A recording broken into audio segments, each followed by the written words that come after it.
Hey YouTubers, it's Charlie. This is going to be my Legend of Korra episode 7 video. I think we just found the moment where the world is going to turn against Kuvira, the fandom, as well as the world inside of Legend of Korra.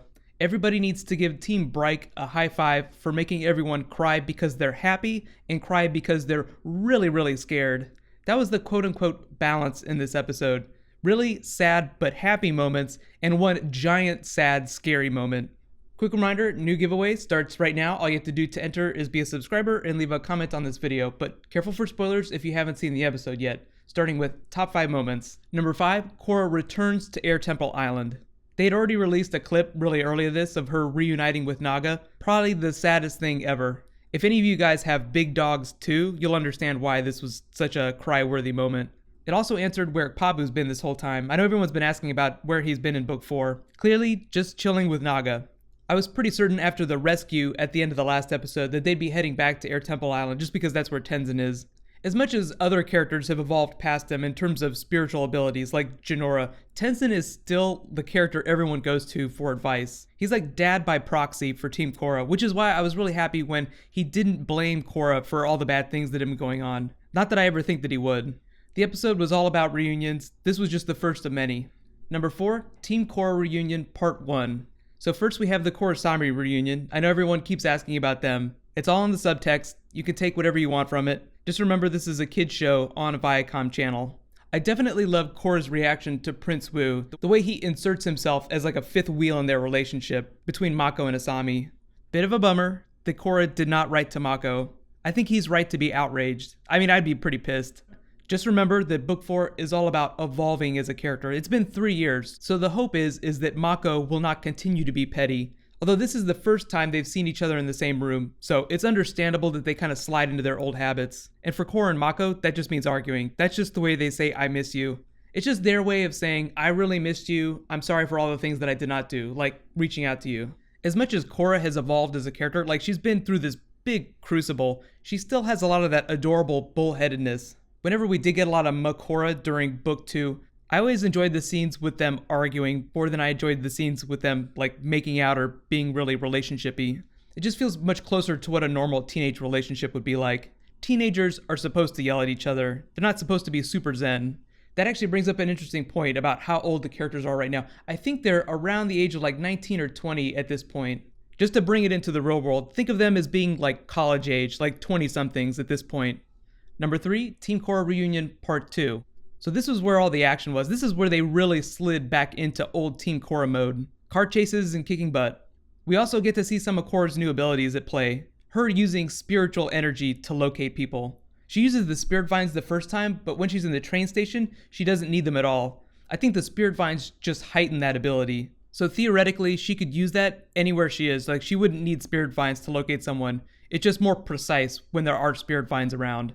We also see her metal bend during the chase scene. I know everyone was wondering why she didn't metal bend in her fight with Kuvira. I think that's just because she was off her game. Like she was completely unprepared. I think getting her ass handed to her was something that needed to happen. Like it was the big wake-up call that she needed. I know a lot of people thought that might have happened when she was with Toph, but that was really just shaking her out of the funk. She was still really disconnected from the real world when she met Kuvira. Just remember, she's been out of the loop for 3 years. They do not have internet in the world of Avatar. Although I'm sure Varrick will find a way to invent it. That'll be the villain for Korra Book 5 in the comics. It'll be like the Avatar's version of the internet. Just to address the animation during the chase scene, it becomes pretty evident that they've really upped their game. It's a blend of CG with the cars moving around, but when they're in the train, I feel like Korra's model is just the most beautiful that it's ever been. Just the shot of her face, even this frowny face, I mean it's meant to be funny, just because she's reacting to Prince Wu, but it's one of the most beautifully animated scenes that I've seen, at least of her face so far. It's like you could take a screen cap of this and just hang it on your wall and it would look like a painting. If I didn't think that Viacom wouldn't sue me out of existence, I would totally just upload videos of Korra reaction faces all the time. The conclusion of the chase is also the moment Team Korra actually reunites. I mean, they met before, but they hadn't really reunited. They were still kind of reconnecting. It's that big hug. That's the moment where they come together. Also another great Korra Prince Wu moment. I just love that her hand is the one to push him away. I feel like this is the best evidence that Korra is not a dumb character. Yes, she makes mistakes, but she is instantly able to recognize Prince Wu as the douchebag that he is, and shun him in the proper way. Also, in case you didn't catch it, that train was headed to Omashu, which might give us some clues about where Korra's headed next. There was that scene in the trailer where she goes up to the temple. It's possible that that's where that White Lotus temple is. I know a lot of people are theorizing it might be Zahir's prison. I don't know if that's the case, but I am hoping that it is Omashu. Number 2, Bolin and Varrick do something good for a change. So let's just start by saying Bolin and Varrick, two of the smartest but dumbest characters on the show, but that's on purpose. We're just watching Bolin slowly wake up to the way the world really works. Varrick made a nice callback to him being a mover star. I feel like Bolin's been acting like he's been in a mover this whole time. He just hasn't realized that it's a propaganda film. Propaganda films are primarily made to misinform people about what's really going on. It's like Nazi propaganda films. They tell the story that Hitler wants to tell, not the one that's actually going on.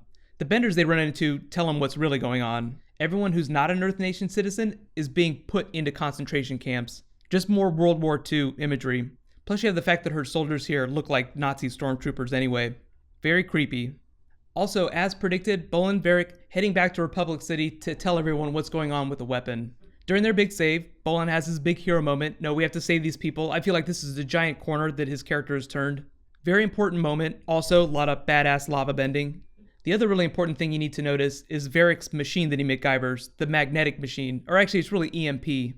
When he was first putting it together, I thought it was just going to be a giant electromagnet and it was just going to pull all the machines back to the wall. But the fact that it's EMP is even better, which means they can make just a giant version of it to take out all the mechs. If you didn't see my last video, I said I'm basically expecting Kuvira to march on Republic City next. That is, after she gets done in the swamp. And my number 1 WTF moment, Kuvira is going to cannibalize the swamp for all the spirit vines. Toph is going to be so pissed when she finds Kuvira cutting up the Banyan Grove tree. This was actually one of my earlier predictions. I wasn't really sure if it was going to happen, but Varrick said that Toph was coming back into the story. They were like, just stay tuned, there's going to be more Toph. One of the few ways I thought she could be brought back into the story is if Kuvira tried to take the swamp. They weren't really clear about the distinction between the trees in the swamp and the spirit vines, but apparently they're the same thing, or they're part of the same family of plant life. I like the explanation that the vines in the swamp are much richer with spiritual energy than the vines in Republic City. I think that'll explain why that is, but I think that the Banyan Grove tree is connected to the world tree in the spirit world. I feel like they're going to say it's like the same tree that manifests on 2 planes of existence. I feel like this is the moment Varrick intended for the fandom to turn against Kuvira. Up to this point, it was very ambiguous. She was doing a very good thing. Prince Wu was a total douchebag, but now, cutting down the Banyan Grove tree, clear sign that you are a villain. The big question now is what is Toph going to do about it? I feel like she's going to kick the shit out of those mechs first. Add to that, she's the world's most proficient metal bender. She's the OG metal bender. She even said that Lin and Su Yin, who are amazing metal benders, never learned it quite as well as she thought they could. Which means that she's like on a whole other level. That being said, let me know what your favorite moment was, and what do you think that Toph is going to do now? Is she going to be in the next episode? Unless the next episode is exclusively in Republic City, I feel like they're going to have to follow up with a Toph moment, where she learns about what's going on with the Banyan Grove tree. And remember, it's not just the Banyan Grove tree that Kuvira is cutting down, she's going to cut down the entire swamp. Overall, I gave the episode a solid A+, one of my favorite episodes so far, just because of the consequences that are implied. Mike and Brian said something really funny during an interview, where they said that for all the complaints that the fandom has about things that Korra does, the way the characters act, things that are done and not done in the plot, largely at the time those complaints are made, the questions have already been answered just because of the nature of animation, because they have to work so far ahead. Like they finished book 4, they finished writing it a long time ago, before we ever saw book 3. That's just the writing though. I mean, the animation takes all that time, but the story is done once they finish the script. Things like Pabu, Korra getting her shit together, what Toph is up to, what the Last Airbender characters are up to, all those questions have been answered. They said that as they wrapped book 4 up, they basically addressed every major thing that they'd set up, every major plot point, everything gets wrapped up by the end of book 4. So any big question you have, Toph, baby daddies, Zuko's wife, the new Fire Lord, all those things, all answered. I know everyone's wondering about Korra's past lives too. That's a big hanging question. I feel like that will be answered in the finale, or by the finale. Just to talk about the animation too. Aside from like the big crowd scenes where they have to use a lot of CG duplication, I feel like book 4 has been the most beautiful book ever. It's like you could pause any frame of an episode and it could be this beautiful painting hanging on your wall. Even when characters are in foreground, like when Korra's face is really big in the frame, the backgrounds still look amazingly beautiful. I know there have been a lot of comments about Korra's new look, especially with getting her hair did. I personally think that she's beautiful. A lot of that has to do with the way she's animated in addition to the actual look itself. I'll be really interested to see if Korra's haircut catches on in real life. Like you see a bunch of women walking around with Korra's hair. Actually, Korra kind of reminded me of Gogo from Big Hero 6 in this episode with her hair and just her general attitude. Like that short cropped look is going to be like the new look for badass female characters now. Overall, amazing episode. I feel like it did an amazing job of telegraphing what the action is going to be in the next couple of episodes. Like a very clear path for Team Korra against Kuvira.